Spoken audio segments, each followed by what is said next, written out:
कि हमारी heart beat regular हो रही है या इरेगुलर हो रही है? कोई ऐसा नंबर है, कोई ऐसा मार्कर है जिससे हम ये चीज़ समझ सकते हैं? उसमें जो लप डप होता है, that is the heart beat which goes on. 60 to 90 is the normal heart beat. किसी की 60 होती है, चलने पे 70 हो जाती है, तेज़ चलने पे 90 हो जाती है, 100 हो जाती है, 110. आप ट्रेडमिल कर रहे हो, एक्सरसाइज कर रहे हो, 130 140 बीट्स पर मिनट भी हो जाती है. लेकिन कौन से ऐसे साइंस एंड सिम्टम्स हम देख सकते हैं जिससे हम ये समझ सकते हैं कि दिल का धड़कना अब नॉर्मल नहीं है? सो किसी को देख के दिल धड़कना ये रोमांटिकली तो बहुत अच्छा लगता है, लेकिन अगर आपका दिल धड़क रहा है, like it's galloping like a horse, इतना फास्ट धड़क रहा है, आपको पसीने दे रहा है, आपको छाती पे वज़न लग रहा है, आपको सांस लेने में दिक्कत आ रही है, आपको चक्कर आ रहे हैं, बेहोशी जैसा लग रहा है, तो ये रोमांटिक नहीं है सिम्टम्स. ठीक है, दीज आर एबनॉर्मल सिम्टम्स. अगर लंबे समय तक इग्नोर किया इस तरीके के सिम्टम्स को, तो आगे चलकर ये जो इरेगुलर हार्ट बीट वाली प्रॉब्लम है, दिल की किस बीमारी में तब्दील हो सकती है? हार्ट बीट फास्ट तो होती है, इरेगुलर होती है, अनकंफर्टेबल फील करते हैं, हार्ट फेलियर में जा सकते हैं कुछ पेशेंट, और कुछ पेशेंट्स को स्ट्रोक हो सकता है. सिर्फ धड़कन की वजह से? सिर्फ धड़कन की वजह से. क्या अगर किसी के दिल की धड़कन इरेगुलर है, क्या इसका कोई परमानेंट इलाज है जिसको सही किया जा सकता है? यस, इसका परमानेंट इलाज है. एक छोटा सा कैप्सूल, विटामिन पिल साइज कैप्सूल बना दिया है, उसको हम कैथेटर के ऊपर लगा देते हैं, माउंट कर देते हैं टांग के नाड़ी के through. We go to the right lower chamber, we go to the right upper chamber, और वहाँ जाके हम उस पेसमेकर को वहाँ फिट कर देते हैं और कैथेटर को बाहर निकाल देते हैं. प्रोटीन पाउडर्स, जो प्री वर्कआउट्स हैं, वो स्निफ करने को पाउडर्स देते हैं. Please do not do that. That is actually heart को लिए टॉक्सिसिटी है वो. बिल्कुल. तो वो I have scene scar happening in the heart. मैं कितने 10 से 12 पेशेंट्स को मैं ट्रीट कर चुकी हूँ, उनका एब्लेशन कर चुकी हूँ. The only common factor was the gym products.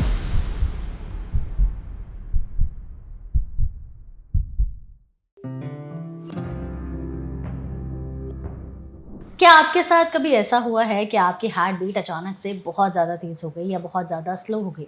अचानक से आपको बहुत ज़्यादा घबराहट फील हो रही है, पैल्पिटेशंस हो रहे हैं, चक्कर आ रहा है, पसीना आ रहा है, और आप इसे नॉर्मल स्ट्रेस या एंग्जाइटी समझकर छोड़ दे रहे हैं, तो आप एरिथमिया के शिकार हो सकते हैं.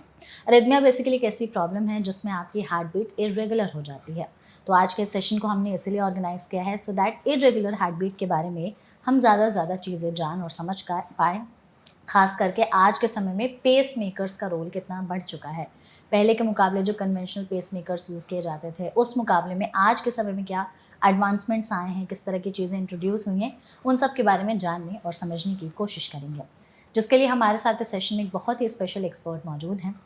हमारे साथ हैं डॉक्टर वनीता अरोड़ा, जो कि क्लिनिकल लीड और सीनियर कंसल्टेंट है, cardiac electrophysiologist and intervention cardiologist Indraprastha Apollo hospitals में.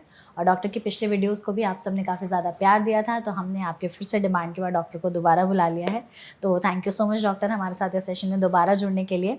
Pleasure being here ma'am. Thank you so much for having me. Thank you. And हम चाहेंगे इस बार भी आपके ज़रिए हमारी ऑडियंस तक ये जो अरिथमिया कंडीशन है, इरेगुलर हार्ट बीट्स की, जो आजकल बहुत ज़्यादा कॉमन होते जा रही है, बहुत से लोग फेस कर रहे हैं, बट नॉलेज और अवेयरनेस बहुत कम है इसे लेकर के, इसके बारे में हम ज़्यादा चीज़ें जान और समझा पाएँ. सबसे पहले हम यही चाहते हैं कि क्या मतलब एक हार्ट बीट को हम समझे कैसे, कि हमारी हार्ट बीट रेगुलर हो रही है या इरेगुलर हो रही है?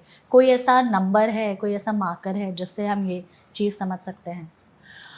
सो मेगा हार्ट बीट हमारी ना हमारे इलेक्ट्रिकल कंडक्शन सिस्टम का रिजल्ट होती है. हमारे हार्ट का काम ही यही है कि 14th वीक ऑफ प्रेगनेंसी में, जब बच्चा गर्भ में होता है, 14th वीक ऑफ प्रेगनेंसी से हार्ट बीट शुरू होती है and till the last breath वो रहती है. ठीक है. सो उसमें जो लप डप होता है, that is the heart beat which goes on. 60 to 90 is the normal heart beat. किसी की 60 होती है, चलने पे 70 हो जाती है, तेज़ चलने पे 90 हो जाती है, 100 हो जाती है, 110. आप ट्रेडमिल कर रहे हो, एक्सरसाइज कर रहे हो, 130 140 बीट्स पर मिनट भी हो जाती है. So this is a normal response of the heart beat. ये भगवान ने हम सब में बनाया हुआ है ताकि हम एक्सरसाइज कर सकें, ताकि हम शांति से सो सकें, रिलैक्स कर सकें. सो जब हम रिलैक्स करने के लिए बोलते हैं, कभी आपने सुना होगा डॉक्टर्स बोलते हैं कि आप रिलैक्स हो जाइए, वो यही कह रहे होते हैं take in a deep breath, ताकि आपकी हार्ट बीट सेटल हो जाए. राइट. अब इसमें वेरिएशंस होती हैं, उसको अरिथमिया बोलते हैं। वेरिएशन कैसे हो सकती है? हार्ट बीट स्लो हो सकती है या हार्ट बीट फास्ट हो सकती है। अब स्लो हो गई है तो आपका जो इलेक्ट्रिकल कंडक्शन सिस्टम है वो डीजनरेट कर गया है, वो स्लो हो गया है। जैसे एजिंग हमारी बॉडी की होती है उसी तरह से इलेक्ट्रिकल सिस्टम की भी होती है। फास्ट हो गया है तो वो एबनॉर्मल हार्ट बीट हो सकती है। उसका कारण कई बार होता है, एक एक्स्ट्रा वायर होती है हमारे हार्ट में, वो एक्स्ट्रा वायर जब जागृत हो जाती है तो वो आपकी हार्ट बीट को धक धक धक धक धक धक बढ़ानी शुरू कर देती है। तो it goes to 170, 180, 200 beats per minute. ऊपर के चेंबर से आ रही हो तो फिर भी कंपैरेटिवली सेफर होती है, आपको अनकंफर्टेबल करती है लेकिन सडन कार्डियक अरेस्ट नहीं करती, मतलब हार्ट को स्टैंड स्टिल में नहीं डाल सकती। लेकिन अगर यही faster heart beat 200, 250 beats per minute आपकी लोअर चेंबर से आ जाए तो वो जानलेवा खतरे की बीमारी हो सकती है। आपको चक्कर आ सकते हैं, बेहोशी आ सकती है, सडनली आप कोलैप्स कर सकते हैं। जो आपने कितने किस्से सुने हैं, सडन कार्डियक अरेस्ट कर सकती है। वो हार्ट बीट एबनॉर्मल आती है नीचे के चेंबर से एंड वो तंग करती है हमारे को। अब आपने पूछा रेगुलर और irregular. Normal heart beat regular होती है, फास्टर हार्ट बीट भी रेगुलर हो सकती है। There is a specific arrhythmia, एक तरह का arrhythmia in abnormal heart beat है जिसमें इरेगुलर हो जाता है, उसको बोलते हैं एट्रियल फिब्रिलेशन। जिसमें अपर एट्रियल मतलब upper chamber of the heart, fibrillation मतलब upper chamber of the heart is not contracting, वो नॉर्मल कंट्रैक्ट नहीं कर रहा, वो इस तरह से फिब्रिलेट कर रहा है, बिल्कुल squaring basically 400-500 beats per minute पे। लेकिन वो चीज़ कंडक्ट लोअर चेंबर पे नहीं करती है क्योंकि हमारा एक बैरियर भगवान ने लगाया हुआ है कि नीचे के चेंबर तक हार्ट बीट एक फिक्स्ड रेट पे ही जा सकती है, उससे ज़्यादा नहीं जा सकती है। तो वो इरेगुलरली नीचे के चेंबर पे कंडक्ट करता है, इसलिए हमारी हार्ट बीट इरेगुलर होती है। एट्रियल फिब्रिलेशन से हम बहुत डरते हैं। क्यों डरते हैं? क्योंकि उसमें जो तकलीफ होती है पेशेंट को, हार्ट बीट फास्ट तो होती है, इरेगुलर होती है, अनकंफर्टेबल फील करते हैं, हार्ट फेलियर में जा सकते हैं कुछ पेशेंट, और कुछ पेशेंट्स को स्ट्रोक हो सकता है सिर्फ धड़कन की वजह से। सिर्फ धड़कन की वजह से। इसलिए इस चीज़ का जांच करना, उसका डायग्नोसिस करेक्ट करना और उसका प्रॉपर ट्रीटमेंट करना बहुत ज़रूरी होता है। इसीलिए हमने भी आपको बुलाया है क्योंकि आई थिंक आपसे बेस्ट एक्सपर्ट इस टॉपिक के लिए कोई और हो ही नहीं सकता था, सो दैट हम बात करें इसके बारे में। और डॉक्टर, जैसे हमारी फिल्मों में ना बहुत सारे गाने बने हैं, दिल धक धक करने लगा, धड़के जिया, मूवीज़ बनी हैं, धड़कन, दिल, बहुत सारे। तो सबको पता है दिल धड़कता है, लेकिन कौन से ऐसे साइंस एंड सिम्टम्स हम देख सकते हैं जिससे हम ये समझ सकते हैं कि दिल का धड़कना अब नॉर्मल नहीं है, ये कुछ तो अलग हो गया है। और इसमें ये भी बताइएगा कि सिचुएशन के हिसाब से भी कैसे दिल का धड़कना नॉर्मल कंसिडर किया जाता है और कब अब नॉर्मल, क्योंकि हम जब किसी लव्ड वंस को देखते हैं तो कहते हैं कि दिल ज़्यादा तेज़ी से धड़क रहा है, घबरा रहे हैं, डर रहे हैं तो और तेज़ी से धड़क रहा है। तो इस सिचुएशन के हिसाब से बताइए प्लीज़। सो किसी को देख के दिल धड़कना ये रोमांटिकली तो बहुत अच्छा लगता है, लेकिन अगर आपका दिल धड़क रहा है, like it's galloping like a horse, इतना फास्ट धड़क रहा है, आपको पसीने दे रहा है, आपको छाती पे वज़न लग रहा है, आपको सांस लेने में दिक्कत आ रही है, आपको चक्कर आ रहे हैं, बेहोशी जैसा लग रहा है, तो ये रोमांटिक नहीं है सिम्टम्स, ठीक है। These are abnormal symptoms. कई बारी बेहोशी भी आ सकती है दिल की धड़कन फास्ट होने के कारण, क्योंकि आपका ब्लड प्रेशर उस वक्त फॉल कर जाता है। अगर ये एपिसोडिक होता है, सडन एकदम से हुआ, सडन ऑफ हुआ, ऑफ एंड ऑफ स्विच जो आता है वो सडनली हुआ है, it is abnormal, you got to check yourself. यहाँ मैं एग्जाम्पल देती हूँ, एक बारी मतलब अवेयरनेस तो कम है ही लोगों के पास, कितनी ज़्यादा अवेयरनेस कम है ये बताने की कोशिश कर रही हूँ इस चीज़ में। हम हॉस्पिटल में थे, वहाँ पे हमारी एक नर्स थी इमरजेंसी में, बहुत अच्छी nurse, very good nurse, she was always very active, patients को देख रही होती थी।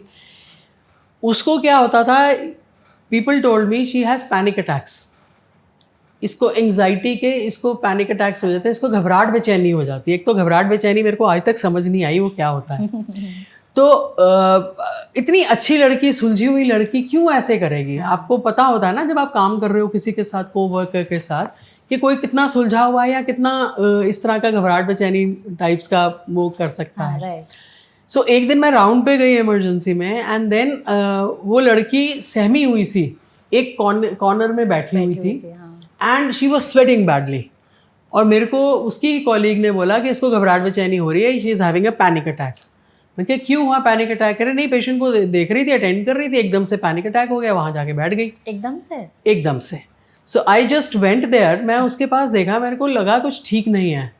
I just kept my hand on her pulse, यहाँ पे हम पल्स फील करते हैं हाथ में, उसके हाथ मैंने रखा and it was going like धक धक धक धक, I mean it was going so fast, 180 190 beats per minute पे उसका हार्ट बीट चल रही थी। I knew what was the diagnosis. I told her इसको कोई पैनिक अटैक नहीं हो रहा, she is having something known as supra ventricular tachycardia. Supra मतलब अबव, वेंट्रिकुलर मतलब नीचे वाले चेम्बर को वेंट्रिकल बोलते हैं, टैकीकार्डिया मतलब हार्ट बीट फास्ट।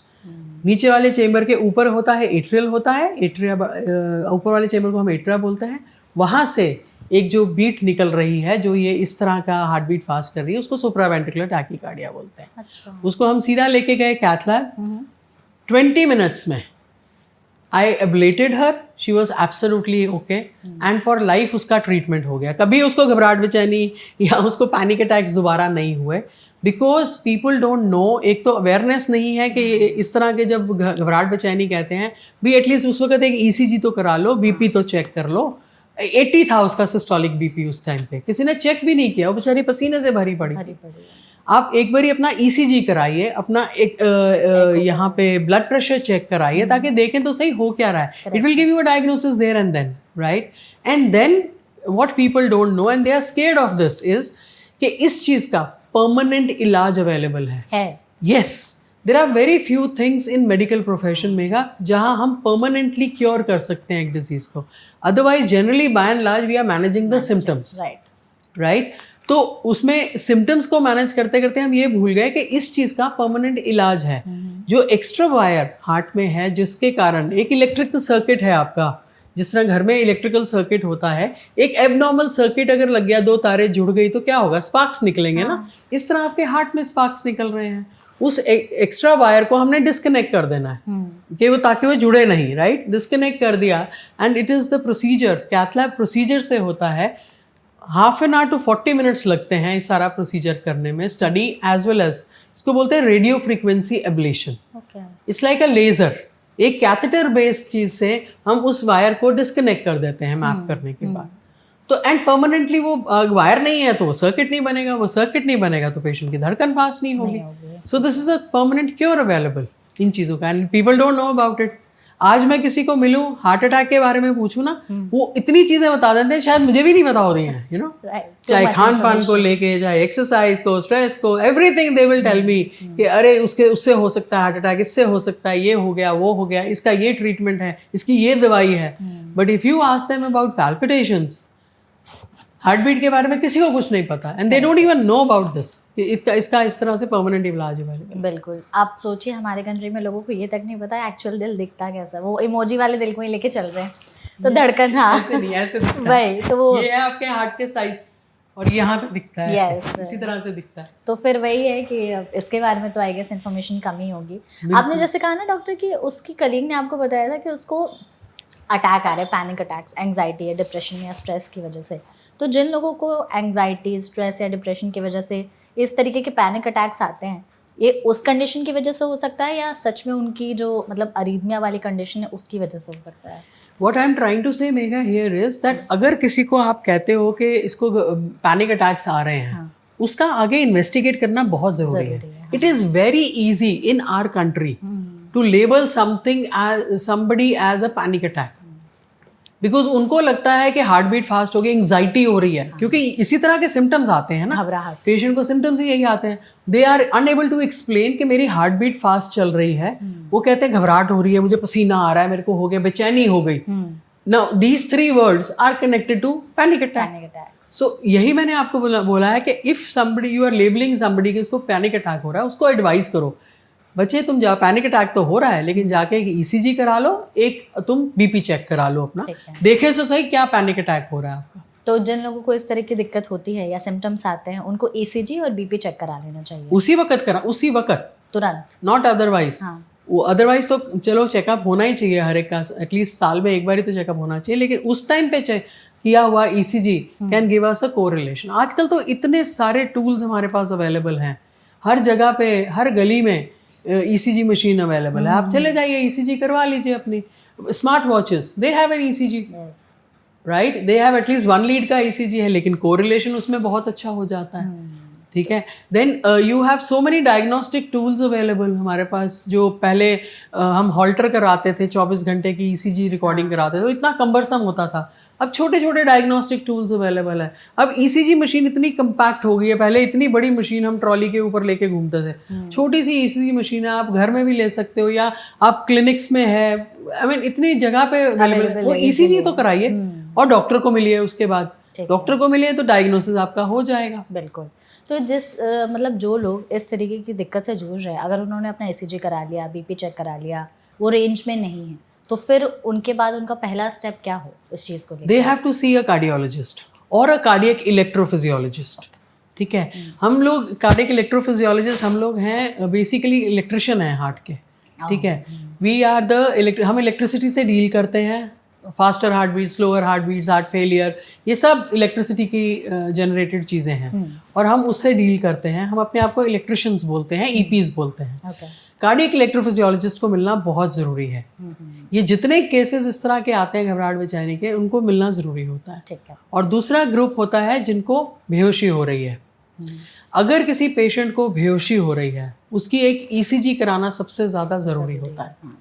क्यों? क्योंकि बेहोशी जनरली पता है क्या होता है, हम लोगों का क्या मानना होता है, हमारा मानना ये होता है अरे बेहोशी है, ये तो ब्रेन के साथ संबंधित है, चलो EEG करा लें, चलो MRI करा लें, चलो CT स्कैन करा लें, ठीक है, चलो न्यूरोलॉजिस्ट को दिखा लें।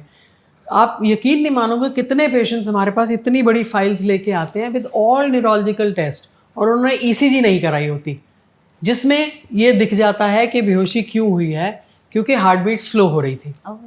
इस वजह से मतलब जो है इस तरह के लक्षणों को इग्नोर ना करें, इग्नोर नहीं। बट डॉक्टर, जैसे इस तरह के सिम्टम्स आते हैं ना, तो डराने के लिए नहीं, लोगों को अलर्ट करने के पर्पस के लिए अक्सर लोग इग्नोर कर देते हैं कि चलो पैनिक अटैक्स है, ब्रीदिंग एक्सरसाइज कर ली, थोड़ी देर में नॉर्मल हो गया तो भूल जाते हैं। बट वो एपिसोड्स तो होते ही रहते हैं। अगर लंबे समय तक इग्नोर किया इस तरीके के सिम्टम्स को, तो आगे चलकर ये जो इरेगुलर हार्ट बीट वाली प्रॉब्लम है, दिल की किस बीमारी में तब्दील हो सकती है?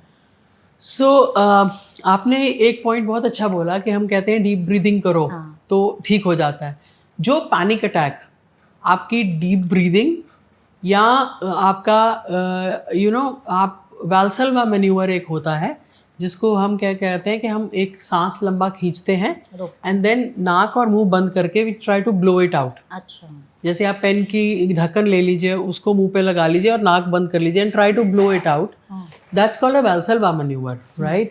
अगर वो करके आपका ये पैनिक अटैक ठीक हो रहा है, देन इट इज़ डायग्नोस्टिक कि आपको SVT हो रहा है। ये क्या होता है? ये जो सुप्रावेंट्रिकुलर टैकीकार्डिया मैंने अभी आपको बताया कि हार्ट बीट जो फास्ट होने का एक्स्ट्रा वायर होता है, ठीक है? क्योंकि उसका ट्रीटमेंट हम इस तरह से भी पेशेंट्स को बताते हैं कि कई लोग नहीं कराना चाहते, ठीक है, डायग्नोज तो हो गया लेकिन कराना नहीं चाहते इलाज, तो उनको हम उस चीज़ में से निकलने के लिए यही बताते हैं कि इस तरह के मैन्यूवर्स कर लो।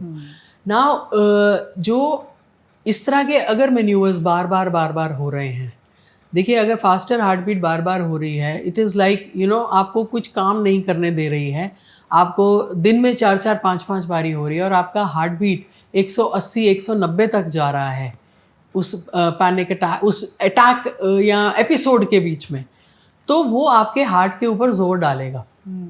ठीक है, एज ग्रुप पे डिपेंड करता है कौन सी एज ग्रुप में हो रहा है, मेल या फीमेल में हो रहा है। बार बार ये चीज़ होना हार्ट के ऊपर जोर डाल सकता है। अगर नीचे के चेम्बर से हो रहा है तो आपको सडन कार्डियक अरेस्ट कर सकता है। तब तो एक भी एपिसोड इस तरह का बेहोशी के साथ अगर एसोसिएटेड होता है, it has to be treated. जो इर्रेगुलर हार्ट बीट है, अगर वो बार बार हो रही है, जिसको मैंने आपको एट्रियल फिब्रिलेशन की तरह बताया, वो एपिसोड तो एक एपिसोड भी स्ट्रोक में कन्वर्ट हो सकता है। इसलिए you have to be very careful. कितनी बारी हम देखते हैं पेशेंट स्ट्रोक के साथ एडमिट होते हैं और उनको वो साइलेंट अरिथमिया होता है which has gone totally undiagnosed.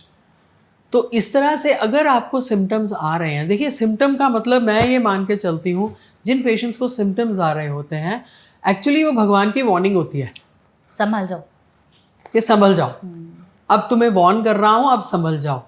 ठीक है, otherwise it becomes very difficult. जैसे किसी को भारीपन आ रहा है छाती में, वो टालते जा रहे हैं कि अरे भारीपन, ये तो एसिडिटी है, ये तो एसिडिटी है। 3-4 दिन टाल दिया आपने, तो वो टालना जो होता है ना, वो 5वें दिन आपको फुल फ्लेश्ड हार्ट अटैक करता है और एक्सटेंसिव हार्ट अटैक करता है, और वो आपको जानलेवा खतरे वाली बात हो सकती है। इसलिए जब वो ringing bell is ringing, no answer then, right, you should get yourself checked up. एक चेकअप कराने में क्या जाता है, मुझे तो अगर भगवान ने भला किया तो आपका डॉक्टर ये बोल देगा सब कुछ ठीक है, डोंट वरी अबाउट इट। अच्छी चीज़ है ना। There are people who come you know they come, उनका प्रिवेंटिव चेकअप करवाओ या किस तरह से कहो, कुछ नहीं, अरे डॉक्टर साहब इतने पैसे खर्च करवा दिए, कुछ नहीं निकला। मुझे समझ नहीं आ रहा पैसा क्यों खर्च रहे हो कि कुछ निकले। और अगर निकले, किसी का निकलता है तो उनको लगता है अरे डॉक्टर साहब चेक करा लिया इसलिए निकल आया, नहीं तो अरे तो वैसे भी तो निकलता ना, सडनली आपको पकड़ा जाता, दिक्कत होती, तब क्या करते आप। राइट। तो आई डोंट नो, थोड़ी साइकोलॉजिकली पेशेंट्स का ना बड़ा वो डिफरेंट हो जाता है थॉट प्रोसेस। बिल्कुल, हेल्थ को लेकर के एक्चुअली उतनी अवेयरनेस है नहीं और लोग हमेशा से इग्नोर ही करते चलते हैं। बिल्कुल, तो ये चीज़ होती है इसमें ना। जैसे लोगों को लगता है कि अगर अरिथमिया हो गया तो सबसे पहले उनको सवाल ये आता है कि मेरे साथ ही क्यों हुआ। तो वो कौन से लोग हैं जो रिस्क फैक्टर्स पे है, या क्या कारण है कि किसी भी इंसान की जो दिल की धड़कन है वो तेज़ या कम होने लगती है। ओके, पहली बात तो मैं ये मान के चलती हूँ कि ये मेरे साथ ही क्यों वाला कंसेप्ट ना, ये नहीं होना चाहिए। ठीक है, मैं सिचुएशन ये मान के चलती हूँ कि ये सिचुएशन है, नाउ व्हाट, ठीक है, क्यों हुआ, कैसे हुआ, मैं ही क्यों, ये वो, इसमें जाने किसी के पास आंसर नहीं है ये चीज़ का। दूसरी बात ये है कि जो हम हार्ट बीट स्लो की बात कर रहे हैं वो मेरे साथ क्यों हुई। Now that is an ageing process, you can not stop an aging process. Can you stop aging? No. Whatever you best may you may try. You may age gracefully or ungracefully. That depends upon you. But you will age. Yes. Everybody will age, right?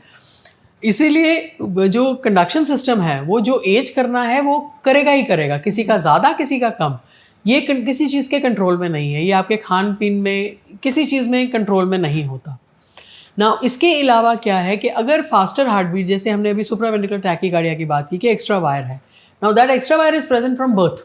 अच्छा, अगर हम population में, general population में उनकी study करें तो 20% of these patients have this extra wire. उसमें से हार्डली 1% होते हैं जो एक्टिवेट हो जाती है वायर। अच्छा, अब उस 20% में से किसकी एक्टिवेट होगी ये तो कोई नहीं बता सकता। हाँ, और अगर हो गई है तो ठीक है, भगवान ने प्रॉब्लम दी है लेकिन उसका सोल्यूशन भी तो दिया है, आप जाके इलाज करवा लो अपना, राइट। मतलब इलाज कराने के नाम से क्यों डरते हैं जबकि आपको परमानेंट सोल्यूशन दे रहे हैं इस चीज़ का, फिर भी लोग डरते हैं, मुझे समझ नहीं आती। बिल्कुल।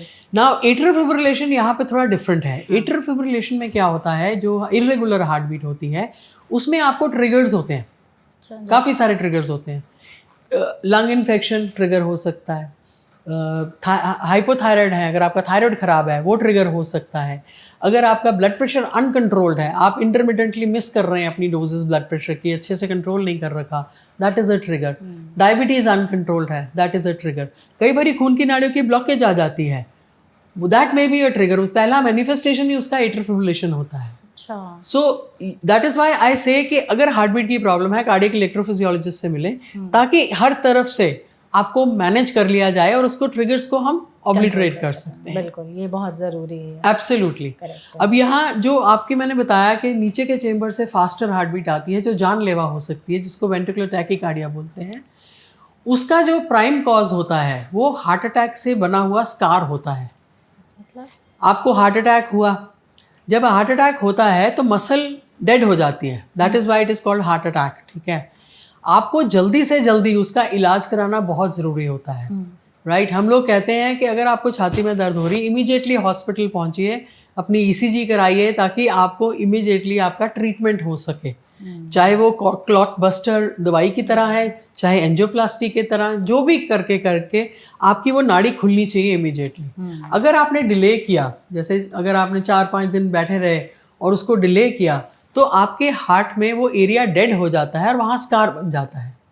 Now that scar is actually a area, it's a trigger for generation of अरिथमियाज from the lower chamber of the heart. Okay. वो एक्टिवेट हो जाता है स्कार और वहाँ री एंट्री बन के वो शूट करना, वो फायर करना शुरू कर देता है, मतलब मर्सीलेसली फायर करता है। And heart beat lower chamber की इतनी फास्ट हो जाती है 300 बीट्स 400 बीट्स तक, वेंट्रिकुलर टैकीकार्डिया वेंट्रिकुलर फिब्रिलेशन करके वो सडन कार्डियक अरेस्ट कर देता है। तब्दील हो सकता है। तो इस तरह से हर एक हार्ट बीट को आपको डिफरेंट तरह से एनालाइज करना होता है। उसका ट्रीटमेंट हमारे पास बहुत अच्छे अवेलेबल हैं। You have to reach in time to a cardiac electrophysiologist so that you can be given an answer. बिल्कुल, आप जैसे ट्रीटमेंट पर इतना फोकस कर रही हैं तो हम उसी पर ही आएंगे, क्योंकि जैसे आपने भी कहा कि सबका ट्रीटमेंट ज़रूरी नहीं है, तो मोस्टली हम मैनेज ही करते हैं। अगर किसी के रेगुलर हार्ट बीट है, जो इस वीडियो को देख रहे हैं, उनको ये चीज़ें पता चल गई, घबराए हुए हैं थोड़ा सा, तो उनको यही रहता है मन में कि इसका इलाज परमानेंट है या नहीं है। तो सबसे पहले यही बताइए कि क्या अगर किसी के दिल की धड़कन इरेगुलर है, क्या इसका कोई परमानेंट इलाज है जिसको सही किया जा सकता है? यस, इसका परमानेंट इलाज है। इरेगुलर हार्ट बीट क्यों हो रही है आपकी, उसका रूट कॉज जानना जरूरी है और उसके बाद उसका प्रॉपर ट्रीटमेंट होना ज़रूरी है। अगर कोई ट्रिगर्स हैं, वो ट्रिगर्स को हमें ऑब्लिटरेट करना है, ठीक है। और उसके बाद radio frequency ablation has a very good success rate, ठीक है। जो फास्टर हार्ट बीट होती है उसका success rate is to the tune of 99%। अब 99% का सक्सेस रेट हो फिर भी लोग ट्रीटमेंट नहीं करें, हाँ। तो क्या कर सकते हैं? Yes, exactly, right. सो ये तो उसका ट्रीटमेंट है। जो एट्रियल फिब्रिलेशन है, इसका ट्रीटमेंट भी अवेलेबल है रेडियो फ्रीक्वेंसी एब्लेशन के रूप में ही। अगर आपका ये there is a different categories of atrial fibrillation, but उसमें रेडियो फ्रीक्वेंसी एब्लेशन का रोल बहुत अच्छा है। The first procedure success rate is around 80-85%, ठीक है। वो अगर रेकरेंस होती है तो वो ट्रिगर्स की वजह से होती है, वो देखना पड़ता है, हर एक इंडिविजुअलाइज करना पड़ेगा पेशेंट को, हम नहीं कर सकते। लेकिन अगर आपको अर्दमिया ये हो रहा है, I think 80-85% success rate is also very very good, और ये बहुत बड़ा नंबर भी है। एब्सोल्युटली, बिल्कुल। इसमें डॉक्टर जैसे पेस मेकर्स का रोल कब आ जाता है? क्योंकि हमने अक्सर सुना है पेशेंट जो है पेस मेकर और घबराते बहुत है लगाने से। I know. तो कन्वेंशनल पेस मेकर्स और उसको लेकर के क्या लोगों के मन में मिथ्स है जो आप आज बर्स्ट करना चाहेंगे please? So pacemakers is given for slower heart beat. Heart beat को बढ़ाने के लिए पेस मेकर लगाते हैं, कम करने के लिए नहीं? नहीं, कम करने के लिए नहीं। आपके घर के में बिजली है लगी हुई है, ठीक है, बिजली चली गई, आप क्या करेंगे? कैंडल जलाएंगे, कैंडल लगाएंगे या इन्वर्टर लगाएंगे, हाँ, या जनरेटर लगाएंगे, ठीक है। तो कैंडल जो लगनी होती है ना, वो टेम्पररी पेसमेकर होता है, क्योंकि वो तो बुझ जाएगी थोड़ी देर में, राइट।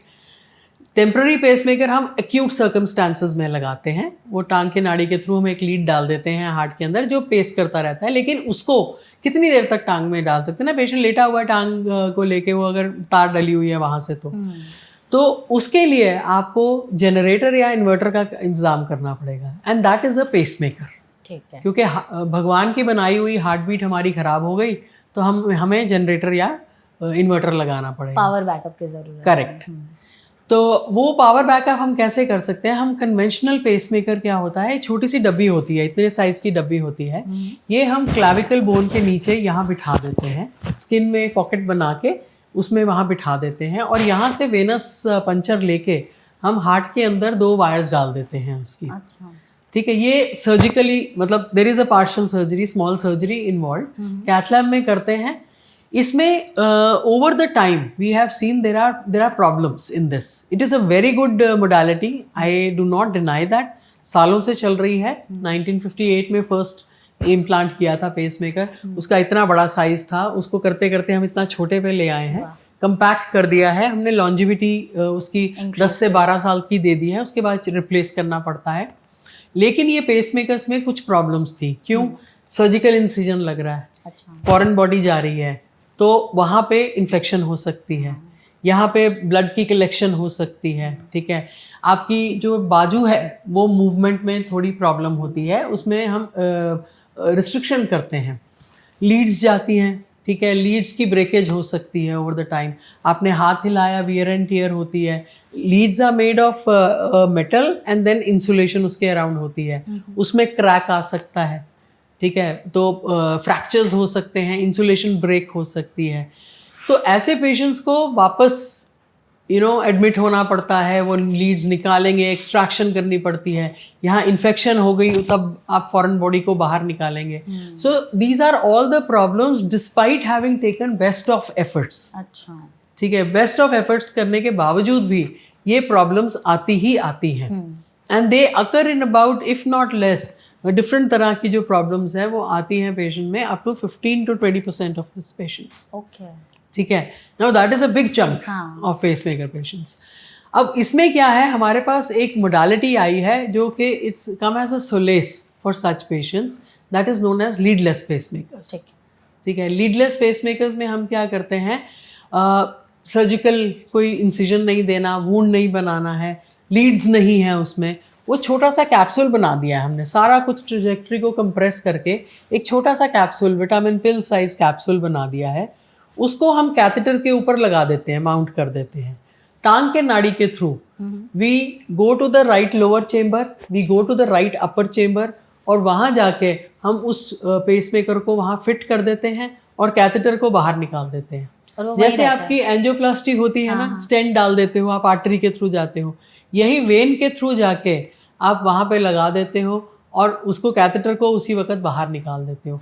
सो no surgery, no infection, no complication, leads की लॉन्ग टर्म कॉम्प्लिकेशन, और ये इसकी लॉन्जिविटी बहुत अच्छी हो गई है. मैंने पहला लीडलेस पेसमेकर 2016 में लगाया था. This is my 10th year of leadless pacemakers. लेकिन अवेयरनेस नहीं है, तो लोगों को पता नहीं है, तो वो दे गेट लॉस्ट कि नहीं बताया जाता एंड नहीं पता चलता उनको.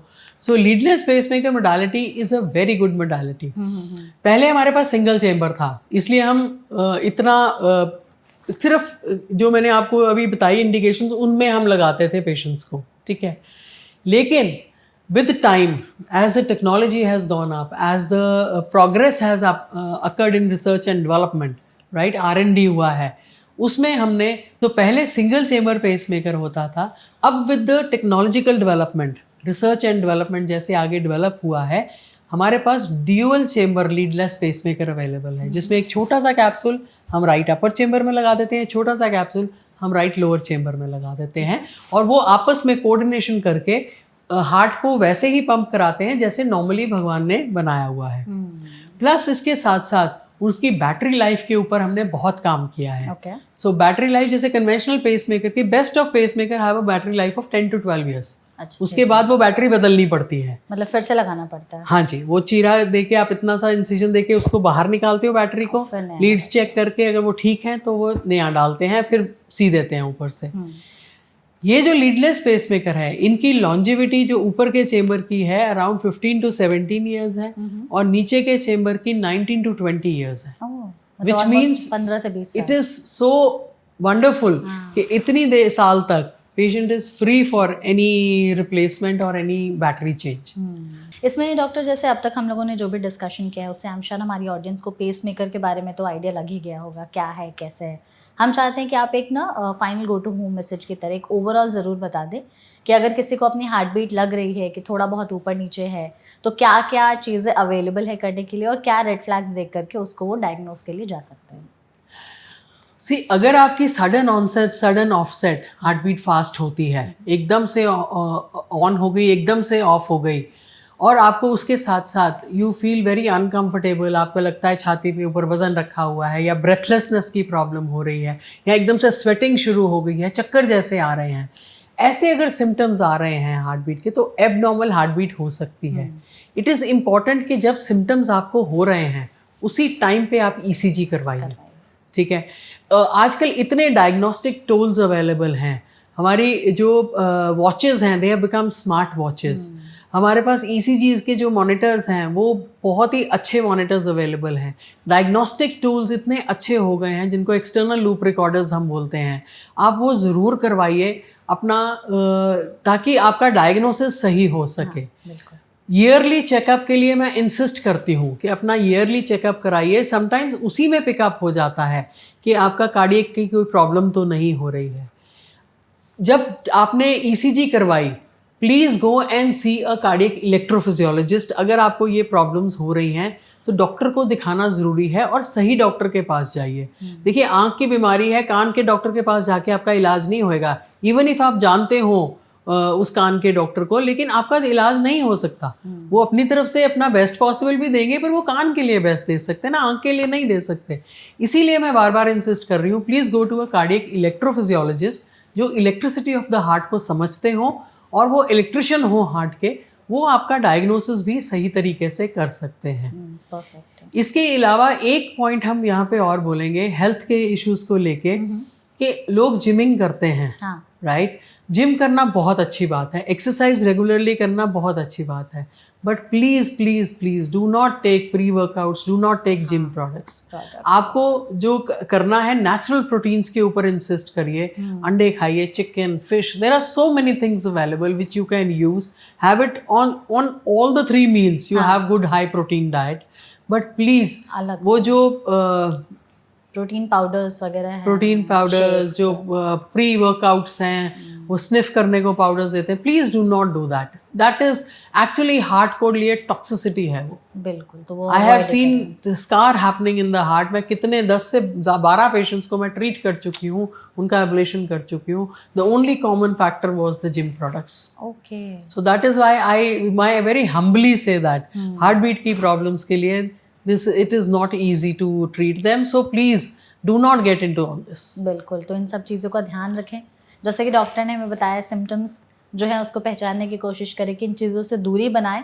और सबसे ज़रूरी चीज़ आई थिंक इस पूरे कॉन्वर्सेशन की कि इस जो प्रॉब्लम है इसका इलाज है तो उसे आप करवा भी सकते हैं और अपनी जो लाइफ है वो और बढ़ा सकते हैं। बिल्कुल। Thank you so much doctor हमारे साथ इस सेशन में जुड़ने के लिए। आपने बहुत ही ब्यूटीफुली हर एक एस्पेक्ट को समझाया, बताया। आई एम श्योर आपने भी इस सेशन को एंजॉय किया होगा। I really had a good time. Thank you मेगा, it's always a pleasure to interact with you. Thank you so much. And thank you so much audience इस video को यहाँ तक देखने के लिए। अगर आपके मन में कोई और सवाल हैं तो कमेंट सेक्शन के जरिए आप हमसे पूछ सकते हैं। हम कोशिश करेंगे एक्सपर्ट के जरिए उन सभी सवालों के जवाब देने के। ऐसे और भी सेशंस के लिए फॉलो करते रहिए NBT लाइव। Thank you.